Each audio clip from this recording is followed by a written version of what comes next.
Well, if you have a church Bible, please make sure it's open at page 261, which will take you to the start of our passage this evening. If you don't have a Bible, just raise your hand and someone should be able to get one to you. But we're starting on page 261 this evening. Do I vote Labour or Conservative? Do I support England or Wales? Do I take chemistry or physics? Do I want tea or coffee, and how many sugars in that? Do we leave or remain? Life is full of choices, isn't it? Some of them hardly matter at all, but others matter massively. Our passage tonight is quite long, and there's quite a lot in it. So to help us sort of focus in, I want to think about a choice that someone makes, and it's an important one. Jonathan has to choose. He has to choose a side. He has to choose which king to follow. He's the son of King Saul, the king who the people wanted. But Saul isn't the king that he once was. God has abandoned him at this point. He's explicitly rejected Saul as king. We saw that a few weeks ago. And then, seemingly out of nowhere, along comes David, this young, unassuming shepherd who, through tremendous courage and faith in God, kills Goliath, the great champion of the Philistines, Israel's enemies. And we saw that last week, didn't we? And David is Israel's new hero. And God has said, albeit in secret, that this David is going to be the next king. And Saul does not like this at all. He might not know that David is in line to be the next king, but he certainly doesn't like all the attention David's been getting. And he's jealous of David, really jealous. And he tries to kill him multiple times, as we've seen tonight. And Jonathan is caught in the middle of this. And he has to choose between being loyal to Saul and being loyal to David. He has to choose between the king that the people wanted and the king that God has chosen. And that really mirrors a choice that each of us has to make, doesn't it? Do we choose the kings that this world wants, the idols that this world sets up, the people and the ideas and the ideals that it thinks are king? Or do we choose the king that God has chosen? Do we choose the king that we need? Do we choose Jesus? So tonight we're thinking about this theme of making choices, of choosing a side. And we're going to think about Jonathan's choice, and we're going to consider it in three sections, really. In the first two sections, we'll think about the two kings that he has to choose between. First of all, David, and then Saul. And then thirdly, we'll think about the choice itself, the way that Jonathan makes his choice and the costs and the consequences of making it. So first of all then, let's think about these two kings. First of all, David. David is God's anointed king. He's God's chosen king. Back in chapter 16, which we looked at a couple of weeks ago, we saw that God sent Samuel, the prophet, to anoint David as king, because David is the man that God wants to replace Saul in the end. And we've spoken quite a lot about David over the past couple of weeks in these sermons, and we will in future weeks as well. And one of the things that's going to keep coming up again and again is that David is a picture of Jesus. Jesus is God's ultimate king, his ultimate anointed king. He's the one that is before us to choose. And David is a kind of precursor, a kind of reflection of him. Now, this reflection isn't perfect. David is not a perfect king, and we shouldn't think of him as a perfect king. And even in this passage tonight, there are some things that he does that might have made you think, is he really a good king? But I want to put those to one side for now, if we can, and look at those characteristics of David that are good, that do make him a good king. Because when we look at those things, we're looking at a picture of Jesus. And one of the characteristics that makes David similar to Jesus and makes David a good king, we see in chapter 18, verse 14.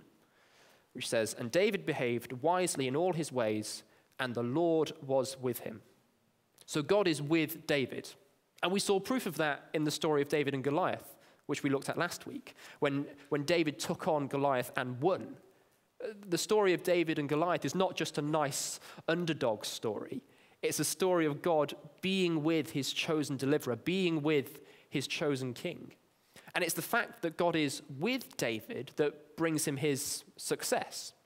So a different translation, the NIV, has verse 14 like this. It says, in everything David did, he had great success because the Lord was with him. So David defeats Goliath and he has success because God is with him. And that makes him a great king. Now, it's true that David did have certain talents and gifts. He seems to be quite charismatic, quite inspiring. He's certainly very brave, and he shows a great amount of resilience, and these are all great things. But David isn't relying on these things. He's not relying on his own strength.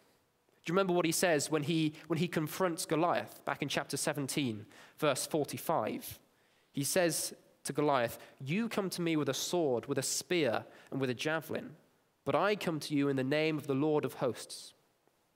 So God's anointed king, David, he relies on God for his success, for his strength. And in this way, David's a role model for us, isn't he? Because that's what we should be doing. We should be relying on God rather than our own abilities. It also shows us what we should be looking for in our leaders, doesn't it? Especially in the church. It's good when our leaders have certain qualities, certain strengths, and the Bible lays some of those out for us. But a good leader at heart is someone who relies on God for their strength, who acts in God's name, who God is with. And of course, Jesus is the best example of this. Look at what Jesus says about himself. In John chapter 5, verse 19, Jesus says, "Truly I tell you, the Son is not able to do anything on his own, but only what he sees the Father doing. For whatever the Father does, the Son likewise does these things." So what Jesus is saying there is that even though he is the Son of God, he is completely reliant on God the Father. He's not able to do anything without him. Jesus himself does not rely on his own strength, but on the strength of his God. And if the Son of God talks in this way, then how much more should we, as sinful, broken human beings, be relying on God for our strength rather than our own? God's kings, God's anointed kings, God's chosen leaders should be totally reliant on him. And we see that in David. And this reliance on God, it leads to another thing that makes David a great king, and that's humility. David is humble. Remember where we are in the story at this point. David he's just killed Goliath. He's just saved Israel from the Philistines, and everyone loves him. They are singing songs about him. He is so popular. And anyone else might have let that just go to their head, but not David. David stays humble. And we can see that in what happens in chapter 18. So in chapter 18, Saul, he offers to let David marry first his elder daughter, Merab, and then his younger daughter, Michal. And if he will go out and fight more battles against the Philistines for him. And if David were to do this, it would lift him up from being a lowly shepherd boy to being son-in-law to the king. But look at how David responds in verse 18. He says, "Who am I, and what is my life or my father's family in Israel that I should be son-in-law to the king?" So David recognizes what an honor this would be to marry into the king's family, and he doesn't see himself as worthy of it. But in a way, he could have felt entitled to it, because back in chapter 17, Saul actually promised that whoever killed Goliath would get to marry one of his daughters. So David could have gone up to Saul and demanded that he keep his promise, but he didn't. And David also could have relied on the fact that he'd been anointed as God's chosen king, but he doesn't. Now, David does eventually go on to marry one of Saul's daughters, but here we see that he is humble. We see him express humility, because instead of insisting that Saul keep his promises or standing on his status as God's chosen king, he says he's not worthy. He humbly says he is not worthy of receiving this honor of being the king's son-in-law. And this is what humility looks like a lot of the time, isn't it? Humility means not standing up for yourself. It means not taking advantage of the promises that people have made to you. It means not insisting on your rights. And we have to balance this, don't we? Because as Ecclesiastes says, there is a time for everything. There's a time to take a stand, and there is a time to be humble. And we see this in the life of Jesus again, don't we? There were times where Jesus had to take a stand. Think about whenever he spoke to the Pharisees, for instance. When he argued with them, he was taking a stand. But there were many other times where Jesus showed incredible humility. And the best example of that really comes in the last days of his life, doesn't it? when Jesus is arrested, where he's beaten, where he's put on trial before a sham court, where he's accused of crimes he did not commit. And he could have protested his innocence, or he could have said that because he was the Son of God, that these people had no right to treat him like this, but he doesn't. In fact, all the gospel writers tell us that Jesus barely said anything at all when he was put on trial. And then, of course, you get to the cross after that, where Jesus suffered the most humbling, the most humiliating of deaths, which again, he did not have to endure, but he chose to. He chose to be humble. He chose to give up what he was entitled to because he was a great king. Like David, Jesus' humility is part of what makes him a great king, and a king who's worth following, a king who's worth choosing, because with Jesus, there's no pride or greed or vanity to get in the way. And Jesus' humility lets him put down his crown and take up his cross in order to save the people who follow him. So God's anointed king, whether that's David or whether it's Jesus, relies on God for their strength, and he is humble. And there are other things we could say, but we need to move on and think about the other king in this story, and that's Saul, the people's failed king. Like David, Saul had been anointed as king of Israel. But over the last few weeks, as we've gone through 1 Samuel, we've seen that he turns out to be a bit of a disappointment, really. At times, God was with him, and God's Spirit was with him, and he did amazing things for Israel. But eventually, he proved himself unworthy, so God rejected him. And that's why we read, say, for instance, in chapter 18, verse 12, Saul was afraid of David because the Lord was with him, but had departed from Saul, verse 12. So God is with David, but he's abandoned Saul. As punishment for his disobedience, God just gives Saul up. He leaves him to his own devices, hands him over to his own sin. And this is the Saul that we see now in chapters 18 to 20. This Saul is rash, and he is angry, and he's fickle, and highly unstable, and proud. So proud. And this pride makes him insecure and jealous of David and the success that God has given him. So in chapter 18, verses 7 to 8, we read, as David is coming back from having killed Goliath, the women sang as they danced and said, Saul has slain his thousands, and David his 10,000s. Then Saul was very angry, and the saying displeased him. And he said, they have ascribed to David 10,000s, and to me they have ascribed only thousands. Now what more can he have but the kingdom? I mean, get over it. Come on, it's just a bit of poetry. Saul, he's so upset by this song because he's so jealous of David. He's so proud. He can't get over this because his pride compels him. And that pride, that jealousy makes him a terrible king. So God has delivered Saul over to his pride, over to his sin. But we also see here that God is actively working against Saul. So in verse 10, we read that God sends a distressing spirit on Saul to trouble him. And this distressing spirit, it makes Saul very anxious, very angry, and very violent as well. And he has several violent outbursts where he tries to kill David. So we read about the first one in verse 11. And Saul cast the spear, for he said, I will pin David to the wall. But David escaped his presence twice.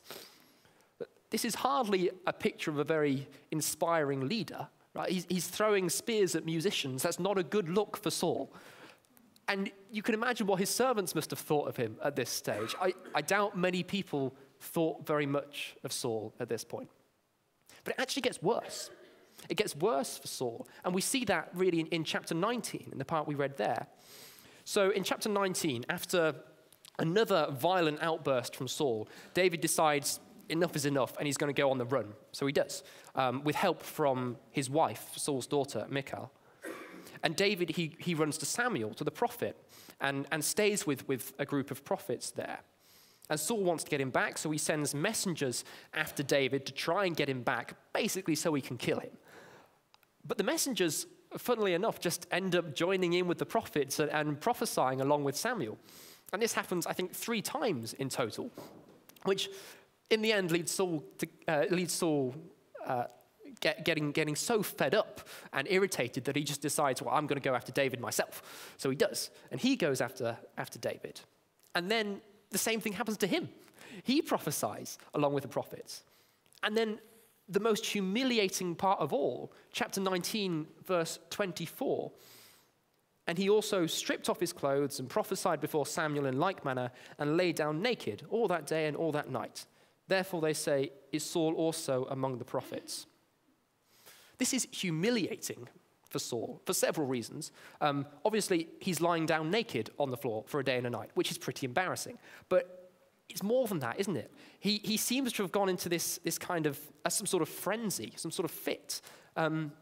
So the word for prophesying in the Hebrew, it can mean someone who brings a message from God, but it can also mean having a kind of, going into a sort of mad frenzy. And that seems to be what's happening here, doesn't it? He has this mad frenzy, and then he ends up naked on the floor overnight. And then we have this curious little phrase at the end of verse 24, where the people say, is Saul also among the prophets? Now, if you've been here for the last few weeks and you've got a good memory, you might remember that we've seen that phrase before. Way back in chapter 10 of 1 Samuel, where Saul was young and he'd just been anointed as the new king, and God was with him. He went and joined a group of prophets and prophesied with them. And then we read in chapter 10, verse 11, which I think I've got on the screen, and it happened when all who knew him formerly saw that he indeed prophesied among the prophets. But the people said to one another, what is this that has come upon the son of Kish? Is Saul also among the prophets? So it's that same saying that we get there and we get here in chapter 19 too. And there's a kind of tragic symmetry to this, really. When Saul was younger and God was still with him, he prophesied as a sign that he was the anointed king. But now that God has abandoned Saul, now that Saul is essentially God's enemy, Saul prophesies again. Only this time it's humiliating for him. God raised Saul up, and now that Saul is God's enemy, he's brought him low.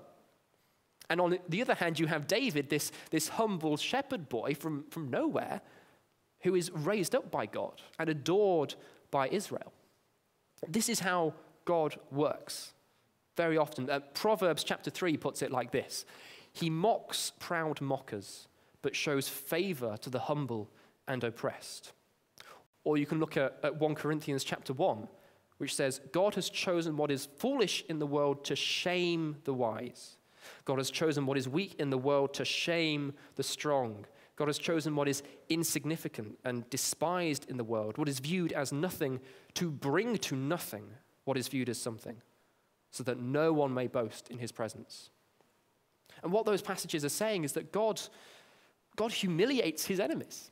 He humiliates them. And again, we see this at the cross, don't we?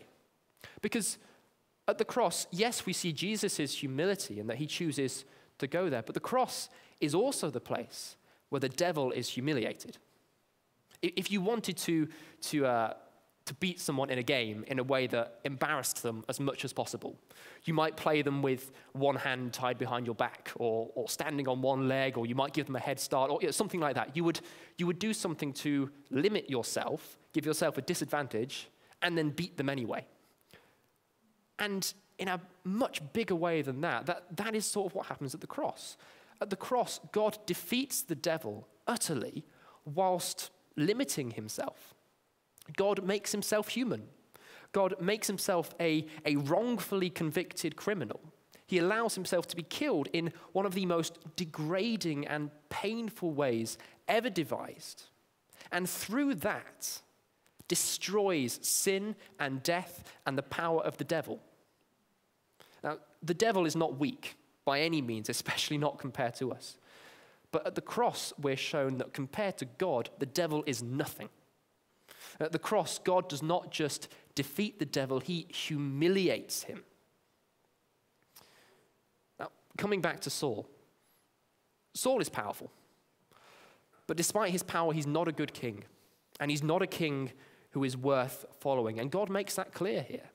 He makes it clear to Israel, to Jonathan, and to us by humiliating Saul like this. And the kings that this world puts up will fare no better, whether they be human leaders or more abstract things like ideas, whether they be the idea of materialism that says, I want wealth and prosperity and possessions right now, or secularism or humanism that says, we don't need God anymore, we've moved past that as a society, or the hedonism that says, I want pleasure, I want to satisfy my desires right now. All of those things and things like them, all of those things that the world tries to give us in place of Jesus ultimately will be torn down, will be laid bare, will be stripped naked and humiliated, because that's how God works. But the humble, those who, like David, rely on God, rely on God's strength and not their own, God will raise up and bless in the end. So those are our two kings. David, God's anointed king, God's chosen king, the king that God is with, the king who is humble, the king who relies on God. And Saul, the people's king, who fails, is humiliated, is proud, and who God is against. Jonathan has to choose. And in some ways, given what we've just been saying, it's not that surprising that Saul chooses David, right? But whilst that choice might seem obvious in some ways, because David is the better king, it doesn't make it easy, does it? Because remember that Saul, despite being humiliated, is still the king at this point. He still has that power, and he's still Jonathan's father. So for Jonathan to choose David over Saul is dangerous, and it is costly. So let's think a bit about Jonathan's choice then, and how he makes that choice and what it means. He chooses David. And that choice of Jonathan to follow David, it mirrors the choice that each of us makes when we choose to follow Jesus. And we see that Jonathan makes that choice quite early on in the passage. So if you want to turn back to chapter 18 again. Chapter 18, verse 1, we read, "The soul of Jonathan was knit to the soul of David, and Jonathan loved him as his own soul." So their souls were knit together, and Jonathan loved David. Jonathan's choice to follow David, it's not just a choice of loyalty or obedience, although they come into it, but it's also a choice of love. And to choose to follow Jesus is not just about being loyal or being obedient, although those things come into it, but first and foremost, the choice to follow Jesus is a choice that is driven by love. John chapter 14, verse 15, Jesus says, "If you love me, you will keep my commandments." Jesus demands our love, our affection, as well as our obedience. But it's not just that he demands love and obedience. It goes a bit deeper than that. No, Jesus demands the kind of love that is so complete, so all-consuming that it leads to obedience. It's inevitable. It's like our love for Jesus makes the choice for us, almost. It's as if Jesus says, if you love me, you will keep my commandments because, well, of course you will. What else will you do? If you love me, you will follow me because where else are you going to go if you love me that much? Jonathan follows David because he loves him, and we are to follow Jesus because we love him. And we are to love him because, as the Apostle John says, he first loved us by dying for us. Back to the passage. Chapter 18, verse 3, we read, "Jonathan and David made a covenant because he loved him as his own soul." A covenant is like a contract. It's a binding agreement. It's not something that you can just back out of when you change your mind. So Jonathan's making a serious commitment to David here. And again, he's making that commitment because he loves him. Now, please don't think that, as some people who read this passage do, that the author is trying to make us think that there's some sort of romantic love going on here between these two men. I don't think that's what's going on at all. A better way to think of it maybe is like if you imagine a knight from the Middle Ages or some sort of medieval fantasy story, right? A knight who is swearing allegiance to his king, swearing an oath of fealty. When the knight swears allegiance to his king, he's promising to serve his king, to follow his king for the rest of his life, and to love his king. He's making an oath, and it's serious. But he's able to make it because it's driven and fueled by love. And to follow Jesus, to have him as your king, is a serious commitment. It's not something to be done on a whim or to be taken lightly. It is a serious, a lifelong promise. And it starts with a kind of oath in a way, with a kind of covenant. So Paul in Romans chapter 10 describes it like this. He says, if you declare with your mouth, Jesus is Lord, and believe in your heart that God raised him from the dead, you will be saved. So becoming a Christian for us begins with that declaration, that confession that Jesus is Lord, that Jesus is King. It's a serious commitment.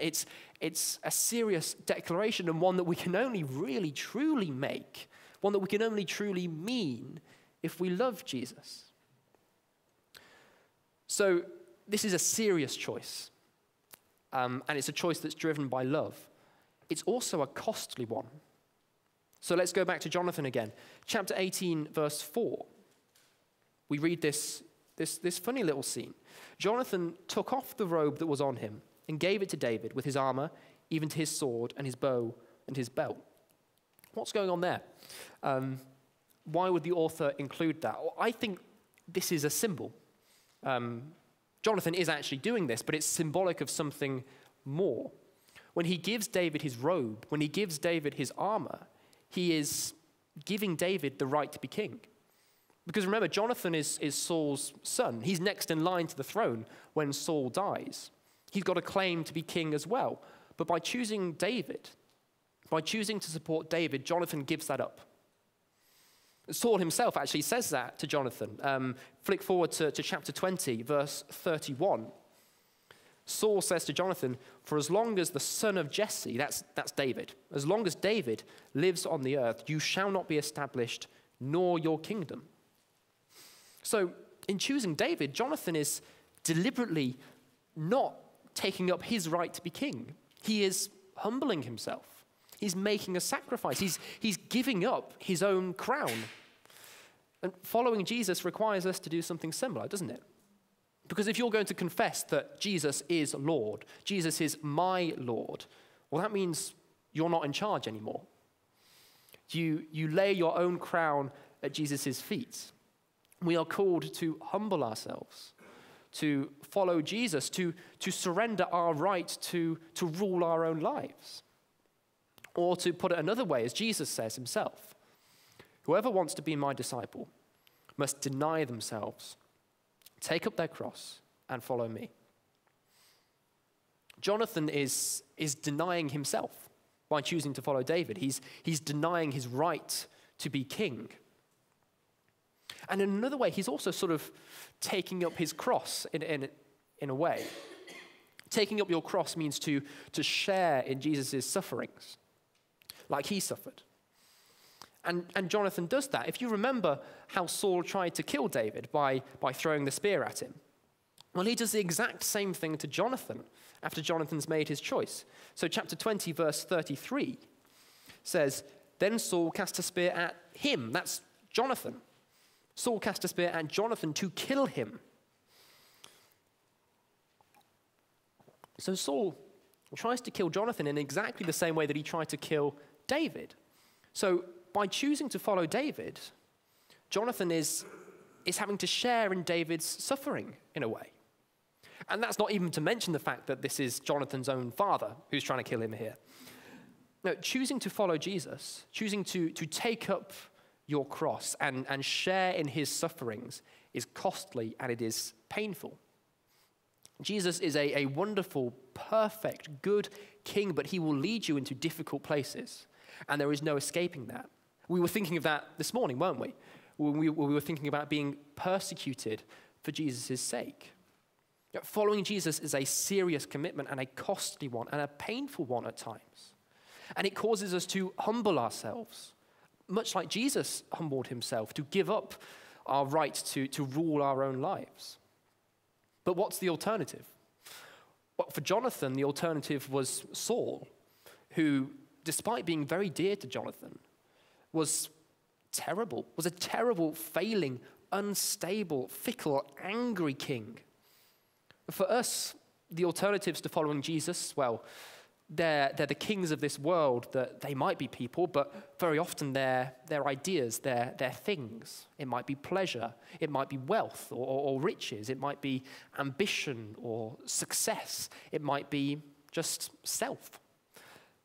And like Saul, some of these things, they have good things about them. They might do well for a time, but ultimately they are unworthy kings. Only Jesus is worthy in the end. Only Jesus is truly worth following.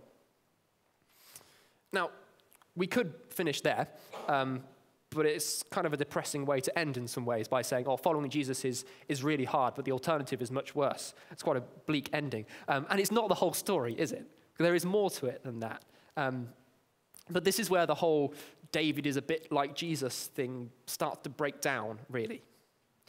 So in chapter 20, David and Jonathan, they renew their covenant. They make this promise again to each other.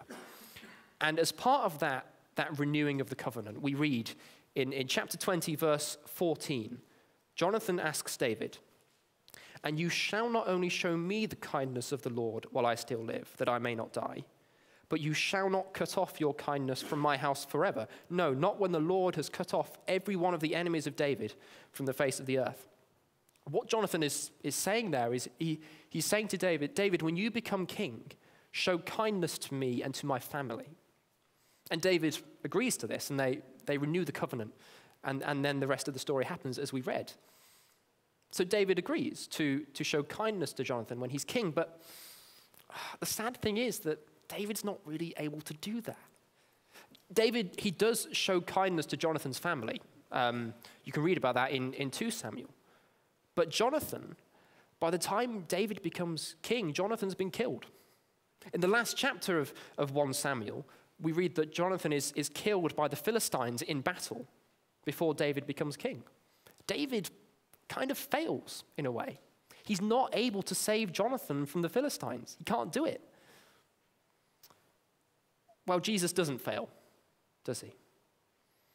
Just like Jonathan asked David to show him kindness when he became king, the dying thief next to Jesus on the cross asked him something fairly similar. He said to him, "Jesus, remember me when you come into your kingdom." And Jesus answered him, "Truly, I tell you, today you will be with me in paradise." Done. Just like that. The thief's salvation was secured, was fixed, because he chose to follow Jesus. And David was a good king in many ways, but he was limited. In the end, he couldn't actually save Jonathan. But Jesus is different. Jesus is so different. Jesus is so much better. In the words of the author to the Hebrews, he is able to save completely, to the uttermost, those who come to God through him. So, following Jesus is a serious commitment. It is a costly commitment. It will humble us, but it is worth it. It is absolutely worth it. David couldn't save Jonathan from the Philistines, but Jesus can, will, and does save you from your sins, and that salvation is immediate. It is instant. It is certain. It is fixed, and it cannot be undone. So, summing up then, we have a choice. Each of us has a choice, like Jonathan's, as to which king to follow. Some of us have made that choice already. If you have chosen Jesus as your king, if you have chosen to follow him, then remember that promise that you made. Renew your covenant, if you like. Remember that if you have confessed that Jesus is Lord, that means you are not. And remember that the love that enables you to make that promise, to make that commitment in the first place. If you haven't made that choice, if you haven't chosen Jesus as your king, then consider it. Right? The choice before each of us is between the Sauls of this world, those things that might appear promising at first, but that in the end let us down and come to nothing.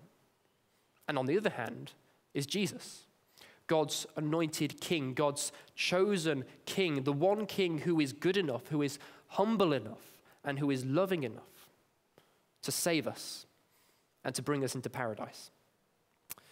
Amen.